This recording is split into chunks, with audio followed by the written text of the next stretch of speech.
Long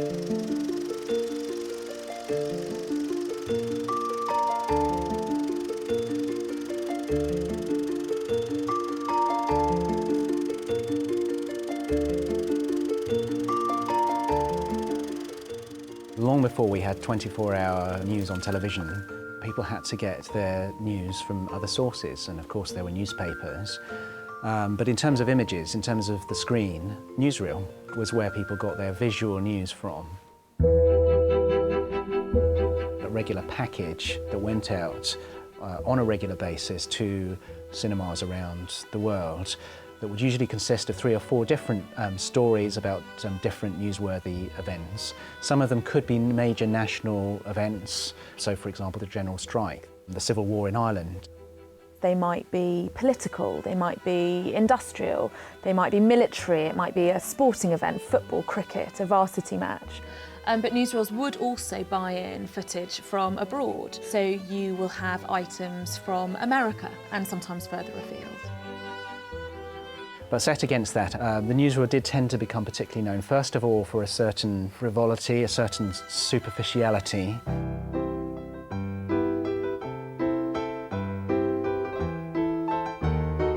And coverage of political issues that was not of great depth, that focused on what was externally observable, if you like, rather than providing any sort of analytical comment.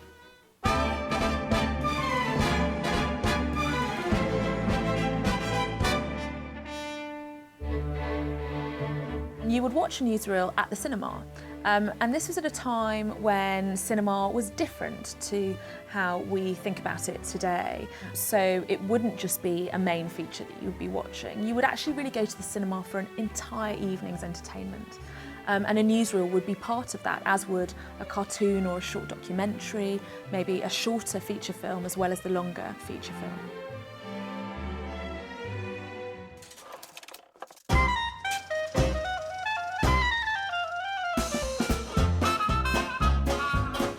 Unlike today, newsreel was very much an accepted part of the cinema bill. They were issued weekly or on some other regular basis, and they'd be distributed to all of the cinemas with which the newsreel producer had connections. So primarily people saw newsreels as part of the full cinema bill, part of the total balanced diet of cinema going of those days. Some of the major companies that produced newsreels were British Pathé, British Movie Tone, Gaumont British.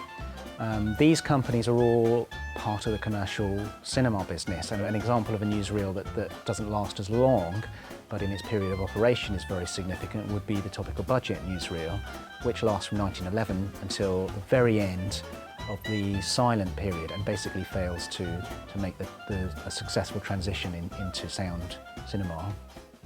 Because newsreels were made by commercial companies, and they existed really primarily for entertainment.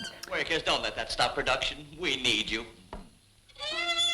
they had very much their own kind of voice and tone. And I always think it's interesting when you see the intertitles in the silent era, for example, about the way in which they frame stories. And they're sometimes quite witty or frivolous in character. And they have their own very distinct voice and tone, something that we don't associate with news today. Okay. Stand by recorder. Stand by projection. Turn over. People may well be familiar with a slightly clipped newsreel style voice that is put over the newsreels of the sound era. Gaumont British News now takes the opportunity of bringing patrons of this theatre a glimpse behind the scenes.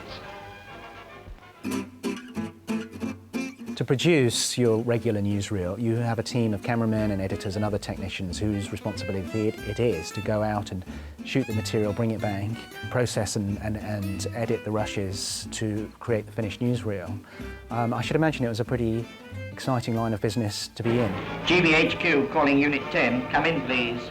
Derbyshire pit disaster. Plane is waiting with full instructions.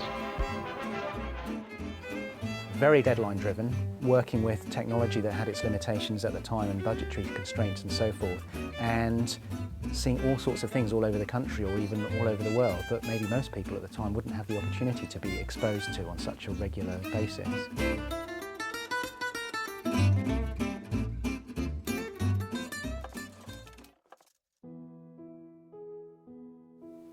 In the early days of newsreels, the stories tended to have a focus on London and the south, and that was because it was difficult for them to move freely and quickly around the country and deliver newsreel items into cinemas around twice a week.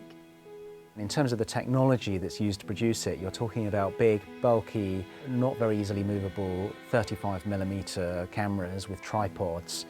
So, as you can imagine, a newsreel cameraman wouldn't have quite the same opportunities that a television news camera operator would have today to get right in there in the midst of action where all sorts of unpredictable events might occur.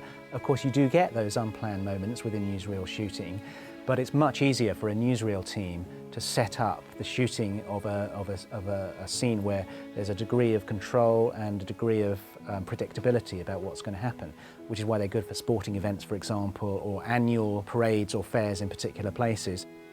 It's also part of the reason they will often tend to go back and cover the equivalent event again and again. So these things will become part of the calendar, if you like, of newsreel making, because come what may, they had to get the newsreel out, they had to fill the screen time, they had to have the footage, and it had to be good enough quality to be showable.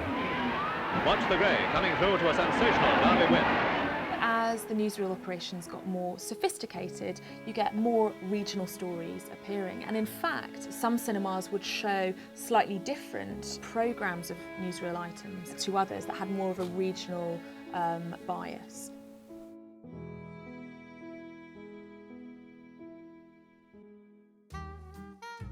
Because newsreels try to appeal to the largest slice of the cinema-going audience that they can, they're quite a good gauge of, if you like, standard consensus opinions, what is taken for granted. So in that respect, their limitations are actually potentially very revealing.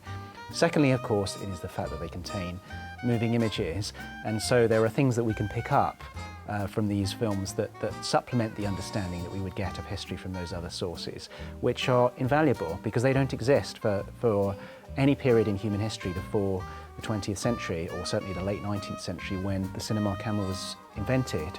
So if you just look at newspaper reports of, let's say, Lloyd George's career as the Prime Minister of the UK, you wouldn't see how he moved, how he carried himself before a camera, and undoubtedly it's an extra dimension to historical evidence. You get such a sense of the personality of people and of places, and you can see how places have changed over time. The moving image, as we know, is the most universal and the most accessible medium of our age.